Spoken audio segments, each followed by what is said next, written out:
Story 1. The windshield wiper that matched his breathing. This happened to me in 2017. It was a Thursday night in late October and I was driving back from a business trip in northern Vermont. I'd taken a route through the mountains to shave off time. Some winding forest roads, dotted with occasional street lamps, nothing too dangerous as long as I stayed alert. It had been raining since I left the hotel. A slow, persistent drizzle that built into something heavier by the time I crossed into the first valley, the kind of rain that seemed to fall with weight. I turned on the wipers, medium speed, just enough to clear the windshield in a single rhythm. Whip, whip, whip. At first it was calming. The road was quiet, the radio was off, and the only thing filling the space was the repetitive motion of the wipers and the occasional squish of the tires over wet asphalt. But somewhere between Groton and Bar, I started noticing something strange. It wasn't the rain, it wasn't the road, it was the sound of the wipers. Whip, whip, and then an intake, not from the car, from me. I realized I had started breathing in time with the wipers, my chest rising when they moved left, falling as they swept right. I laughed a little. It was probably just the monotony. Still, I turned the dial up one notch, faster, just to break the pattern. But after 5 minutes, my breath had adjusted again. The pace of my inhales lined up automatically with the rhythm of the glass being wiped clean. It was strange how fast my brain adapted to the pace. Whip, whip, inhale, whip, whip, exhale. It felt wrong, mechanical. I leaned forward to adjust the vents. The air felt too warm. The windows were fogging slightly at the edges. Then something occurred to me. It wasn't that my breathing was sinking to the wipers. It was that the wipers were sinking to me. I know how that sounds, but I swear every time I adjusted my breath, even slightly, paused a moment longer, breathed in quicker, the wipers seemed to fall in line a few beats later, like they were matching me, not the other way around. I tested it. I held my breath just to see. The wipers paused mid-sweep, just for a second, then they resumed. I stared at the control stick. I hadn't touched it. The setting hadn't changed. I pushed it all the way down to the slowest intermittent mode. The blades waited, then swept, and again, in time with how I was breathing. I turned the knob again. Max speed, full blast. The wipers screamed across the windshield for a few moments, then slowed again. Not to the setting, but to my rhythm. By now, I had started to sweat. My hands clenched the wheel, knuckles tight and bloodless. Was the rain even heavy enough to warrant the wipers anymore? I turned them off entirely. But within seconds, the glass began to mist over, except not from the outside. I felt the subtle tickle of damp air creeping over the inside of the windshield, like breath on a mirror. I wiped it with my hand, but the fog returned faster than it should have. It was still raining, yes. But the air inside the car felt dense now, humid and close, like the inside of a tent. And then I noticed the thing that nearly made me stop the car right there. The condensation was forming in perfect arcs. Not random fogging, but circular swaths, symmetrical on both sides of the glass, like two sets of lungs exhaling onto the windshield. And in the faint blur of moisture, I saw it. A small circle cleared just above the dashboard, exactly where the passenger's head would rest if someone were leaning forward. I was alone, or I should have been. I checked the rearview mirror. Nothing. Just the darkness of the back seat, barely lit by passing streetlights. Rain continued to hiss against the roof. I kept driving. What else could I do? But from then on, the sound of the wipers took on a new tone. Not mechanical, organic. It wasn't just whip-whip. It was inhale, exhale, inhale, exhale. The car wasn't matching me. It was breathing with me. About 20 minutes later, I passed through a small town. Just a few houses and an empty gas station. No signs of life. It was the kind of place that looked like it had been closed since dusk and wouldn't open until morning. The rain had eased slightly, just enough for the wipers to squeak against the glass. By now, I'd convinced myself it had been a stress response. I'd barely slept the night before. Long drive, repetitive noise, not enough caffeine. The brain does strange things in silence. I adjusted the rearview mirror slightly. I don't know why. Reflex, maybe. That's when I saw it. Just a flicker, but enough. A silhouette in the back seat, right side, still. No motion, no features. It wasn't dramatic, not a jump scare, more like the feeling of realizing someone's already in the room with you. A delayed recognition. I didn't slam the brakes, I didn't scream, I just froze and stared. The car kept moving, and in that 3-second delay of adrenaline, the next bolt of lightning struck. It illuminated the road, the trees, the inside of the car, and the back seat. Empty. Utterly, obviously empty. I pulled over onto the shoulder. I know that wasn't the smartest decision, but I couldn't keep driving not knowing. I turned on the dome light. No one. I reached back and patted the seat. Cold vinyl, dry. Still, I checked the locks, the doors, the trunk release. Everything was secure. Nothing had been forced. The car was fine. But I couldn't shake the image, that form, the outline, the quiet posture. Not aggressive, not reaching, just there, watching. I sat there on the side of the road for a full minute, listening to the rain, letting the wipers run. That's when I noticed something else. The arc of the wipers had shifted again. They no longer moved evenly. The left blade dragged slightly. It stuttered at the top of its arc before coming down. And each time it did, the rearview mirror would twitch just enough to catch a corner of the back seat, like it was trying to show me something. Like the car wanted me to keep checking. I got back on the road. But from that moment on, I drove with the dome light on, even though it made it harder to see outside, because it meant I could see everything inside. By the time I reached the motel on the edge of Montpellier, it was well past midnight. I parked under the awning and shut off the engine. The rain had gone from steady to soft, more mist than droplets now. But when I stepped out, something odd struck me. The inside of the car was warmer than it should have been.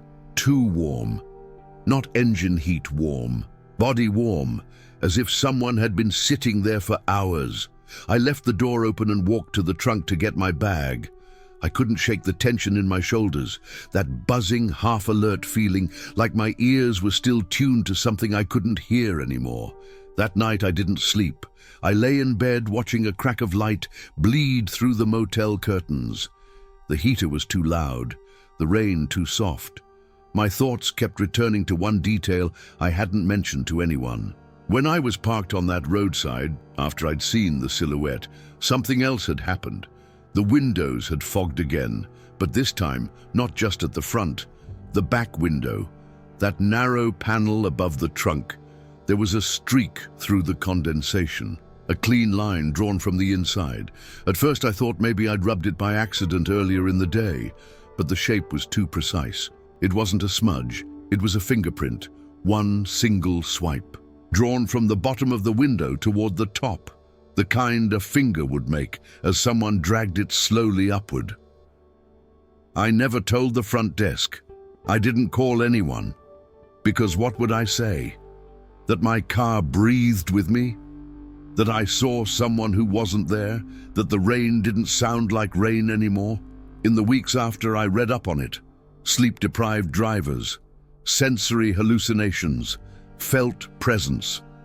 It's a real phenomenon, especially under isolation, stress, and darkness. The brain starts compensating for what it thinks should be there. It fills in the blanks. That's what I told myself anyway. But even now, years later, there's one detail I can't get over. That fingerprint, not on the glass, in the condensation, from the inside, and I never locked the back doors. Story 2. He knocked just after thunder. This happened to me in 2014. I was house-sitting for my sister while she and her husband were on a week-long trip to Seattle. Their house sat on a dead-end road just outside Asheville, North Carolina, surrounded by woods, built far enough back that porch lights from the nearest neighbor didn't quite reach the driveway. They had a big dog, an old German shepherd named Radar. Deaf in one ear, slow to stand, but still alert, he was supposed to make the place feel less lonely. That was the first week of November, and it had been raining on and off for days. On the third night, a storm rolled in harder than the others, big, shuddering thunder that made the windows twitch in their frames. It was around 10:30 p.m. when I first noticed it. The rhythm. I'd just turned off the TV.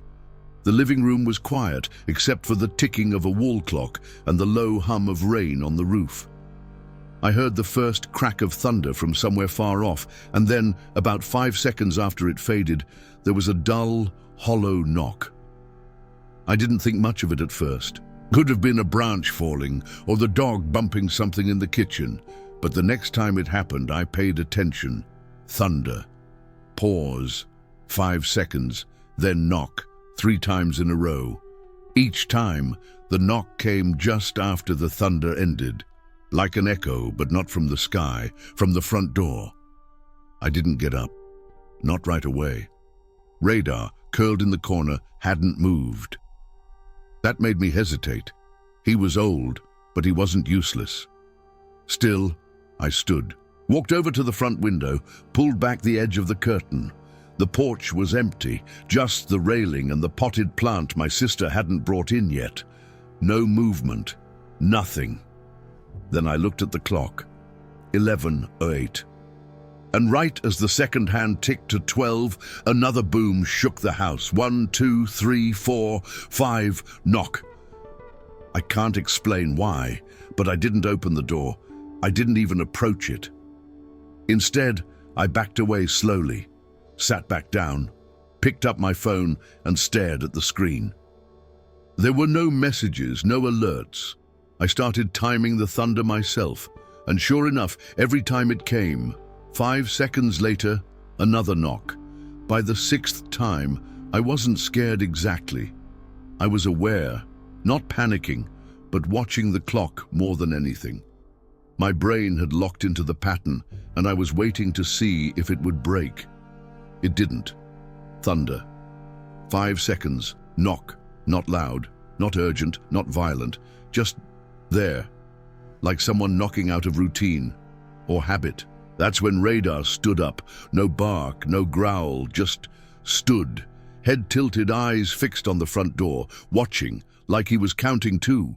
I didn't sleep that night. Every time I started to drift off, thunder would rumble again, and the 5-second countdown began.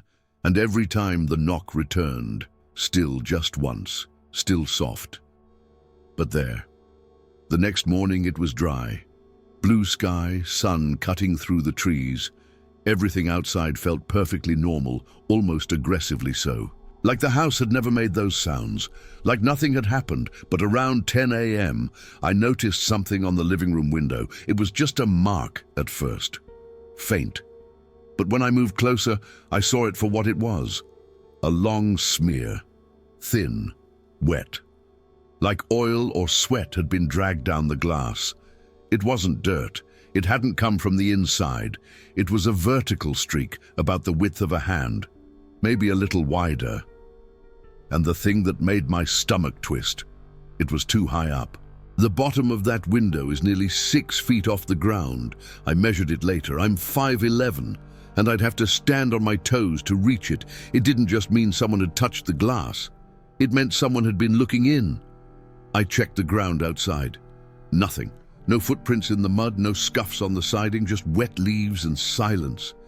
Still, I locked every door and window in the house, closed the curtains, texted my sister, asked if they'd ever had issues with someone knocking at night. She just laughed and said, "What, like a ghost?" I didn't reply. That night, the storm returned, and with it, the thunder. I tried to ignore it. I really did. But when the clock hit 11:04, the next boom hit. I counted. 1, 2, 3, 4, 5. Knock. Only this time it didn't come from the front door. It came from the window, the same window. I was across the room. I didn't move, but Radar did. He stood again, quietly, just like before. Then he did something strange. He walked to the window and sat facing it, not growling, not barking, just watching, waiting. And then at 11:12, another thunderclap. And 5 seconds later, knock, exactly where the smear had been. By the fourth night, I'd stopped trying to rationalize it. I knew what I'd heard. I knew what I'd seen. But I also knew how it sounded to say it out loud. I stayed in the house, mostly out of pride. It wasn't even mine. I didn't want to be the person who called the police because someone knocked during a storm. But something changed on that fourth night. Around 11 p.m., there was another knock. No thunder this time, just the knock, louder than before. 3 quick taps. I got up, grabbed the flashlight from the drawer, and went to the front door. Still not to open it, just to listen. Nothing. Then behind me, another knock. Different location. This time, the sliding glass door at the back of the house. I turned slowly, walked to it. The porch light was already on. I flicked the switch again just to be sure. No one. But on the glass, faint and unmistakable, was another smear. Lower this time, like someone had leaned on it, not just touched it. I stayed up the rest of that night. The storm never came, but the knocks did. Spaced out now, not following the pattern. 4 times in total. Different locations. Front door, back door, window, kitchen glass. It wasn't until the next morning that I finally called someone. A local sheriff's deputy came out, polite, skeptical. Took a look around. I told him everything. He didn't laugh, but he didn't seem too worried either, until I mentioned the thunder. I expected him to brush it off. Instead, he asked me something strange. "You said it happened after the thunder?" I nodded. He nodded too, like it confirmed something. Then he told me about a man they'd arrested a few months earlier. He'd been targeting homes in the area, always during storms. He'd time his knocks, his brakes to thunderclaps, so no one would hear him, so the dog wouldn't bark, so the neighbors wouldn't wake. He was meticulous, quiet, never broke in, just knocked. Repeatedly, most victims said the same thing. It was like he wanted me to see him, not hear him. They never caught him in the act, only after someone recognized his car parked 2 houses down. That's how they got him. When I asked if it could be the same guy, the deputy shook his head. "No, that guy's in prison. Life, no parole." I didn't say anything for a long time. Then I asked, "So who's doing it now?" He didn't answer. He just left his card and told me to call if it happened again. But it never did. That was the last night. I finished the house-sitting gig and went back to my apartment. Still, something stuck with me. Something the deputy said as he was leaving. He mentioned that fear has a way of turning people into phantoms, that sometimes, when you expect the worst, your body reacts like it already happened. He said that by the time most people see someone like that man, someone knocking after thunder, they're already reacting as if it was something else entirely, not a person, not flesh and blood, but something older, something the body recognizes before the mind does. And now, whenever it storms, I find myself counting, not seconds, but knocks, because there's still a part of me waiting for it, not the thunder, but what follows. Did you enjoy the content and it made a difference for you? Click on Super Thanks and support our work. Story 3. The umbrella left at her door. This happened to me in 2019. I had just moved into a second-floor apartment in a quiet neighborhood outside Pittsburgh. It was an old building, the kind with squeaky stairs and drafty windows, but it was cheap and it was mine. I worked from home, so I spent most of my time inside. It rained a lot that spring. The kind of rain that made the whole world look gray from the window. I liked it at first. It kept things still. Then, one morning, I opened my front door and found an umbrella leaning against the threshold. It was simple. Black, full-sized, wooden handle. closed neatly with no visible wear. But I hadn't left it there. No one had. I didn't own an umbrella like that. I figured maybe someone dropped it coming up the stairs. I left it at the base of the building's entryway with a little sticky note, "Yours." No one took it. 2 days later, it was back. This time, leaning directly against my door. Handle up, tip down, like it had been placed with care. I felt something settle in my stomach then, not fear exactly, but alertness, a kind of wrongness, like the act was too small to be threatening, but too deliberate to ignore. I checked with the landlord. He said no one had been around the building except the usual tenants. When I mentioned the umbrella, he just shrugged and said, probably some delivery guy left it by mistake. But it didn't feel like a mistake. Over the next week, it happened twice more. Always the same. Early in the morning, black umbrella leaning against my front door, angled perfectly. Not tossed, not fallen. The third time, I brought it inside and checked it carefully. No labels, no ID tag. It was dry, even though it had been raining all night. I touched the fabric and felt nothing, no moisture, no smell. That night, I placed it in the hallway closet. I shut the door and went to bed. The next morning, I woke up to find it outside again, in the exact same position. The closet door hadn't been opened. My apartment was locked from the inside. There was no sign of a break-in, but the umbrella was back at the door, like it had never left. That was when I stopped thinking it had been left for me. It wasn't a gift or a message. It felt more like a marker, like someone was staking a claim, and I had no idea for what. The rain continued every day that week. Thunder, too, the kind that rolled in slow and stayed for hours. The air felt heavier inside my apartment, damp, close. I started leaving the hallway light on at night.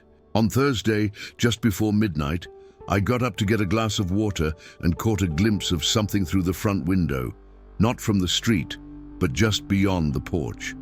It was a shape, low to the ground, moving. I froze. There was a curtain on the window, but it was thin, enough to blur, not block. I backed into the hallway and killed the lights. Then I stood still and waited. For a long time, nothing. Then, motion again. The shadow passed by the window, not fast, not sneaky, just deliberate, steady. It approached the steps and rose slightly in height, like someone climbing the porch, but I heard nothing. That was what chilled me most. No splash of footsteps, no gravel shifting, no creak of wood, only silence. The shape paused outside my door. I stepped behind the curtain slowly, peering through the thinnest part. That's when I saw it. Not a person exactly, just a shape. A figure in dark clothes, head covered by a hood, shoulders hunched slightly against the rain. They didn't knock, didn't look around, just reached out slowly and tilted the umbrella into place. Same one, same angle. Then, without hesitation, they turned and walked down the stairs. Still no sound. I waited for the figure to vanish into the dark. Then I flicked on the light and opened the door. The umbrella was there, still dry, even though it had been raining hard all night. I stepped outside, looked down both ends of the street. Nothing, no figure, no movement, no cars. And yet, my porch was wet, water pooling near the edge. The stairs were soaked, but there were no footprints, not a single one. I didn't sleep that night. I sat in the hallway, lights on, umbrella beside me, untouched. It felt like whatever this was, it was building towards something, like every placement of the object was a rehearsal for something final, something I didn't want to see. I started researching, not out of curiosity, but because I needed language for what was happening, something to make it make sense.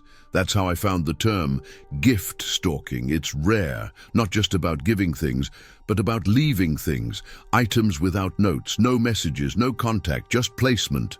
Criminal profilers call it a form of ambient dominance, when a person doesn't confront you directly, doesn't break in or follow you. but instead creates a sense of proximity. A presence you can't see, but that feels constant. Objects become placeholders, reminders that they've been near, that they can get closer, that they already have. That night I called the police. I told them about the umbrella, the shadow, the silence. They sent a car by, but the officer just checked the locks, wrote a quick note, and told me to keep an eye out. The umbrella wasn't illegal, it wasn't a threat, just an item. The officer didn't even take it with him. I almost laughed. That weekend, I stayed with a friend across town.